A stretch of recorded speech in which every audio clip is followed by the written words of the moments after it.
Karomah Aba Anom Suryalaya, mengetahui hati semua muridnya. Tersebutlah, seorang kiai bernama Kiai Haji Thohir, yang sedang menimba ilmu, di salah satu pesantren di kotanya. Konon, sang guru yang mengajarkan ilmu di pesantrennya tersebut, melarang Kiai Thohir, untuk menemui seorang kiai besar, yang tinggal di Suryalaya, bernama Aba Anom, apalagi berguru kepadanya. Namun, setelah melalui penelusuran, dan pembelajaran ilmu tasawuf yang diajarkan di pesantren Suryalaya, akhirnya, Kiai Thohir meminta kepada Aba Anom, untuk ditalkin zikir atau diajarkan zikir thorikoh. Namun, tentu saja dalam benak Kiai Thohir, kunjungannya ke Aba Anom yang tanpa sepengetahuan gurunya itu, akan membuat murka di pesantren di kotanya. Apalagi, setelah ditalkin zikir atau pengajaran zikir thorikoh, ada suatu amanat dari Aba Anom, yakni ucapan salam yang harus disampaikan kepada guru, di pesantrennya.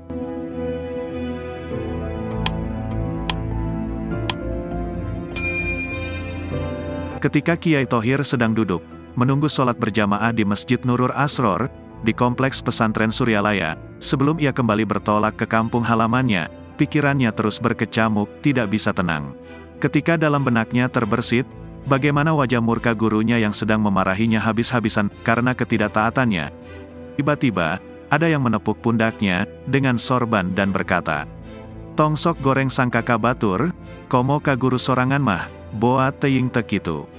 Atau dalam bahasa Indonesia, jangan selalu berburuk sangka terhadap orang lain, apalagi terhadap guru sendiri, belum tentu seperti itu.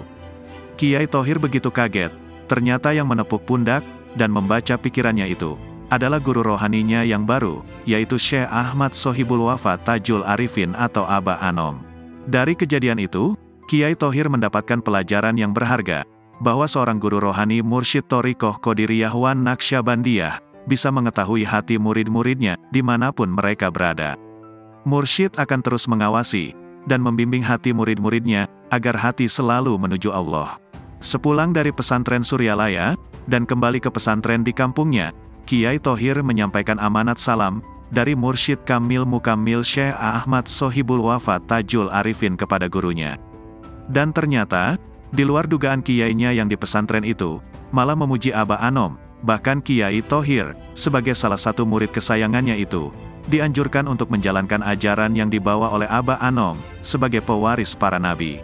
Selanjutnya, Kiai Thohir mengabdikan diri sepenuhnya, kepada Aba Anom, dan mengamalkan ajaran yang telah diajarkannya. Akhirnya, Kiai Thohir dipercaya menjadi salah satu wakil talqin, yaitu, orang yang diizinkan untuk mengajarkan, atau mengijazahkan zikir thorikoh kepada orang yang membutuhkannya.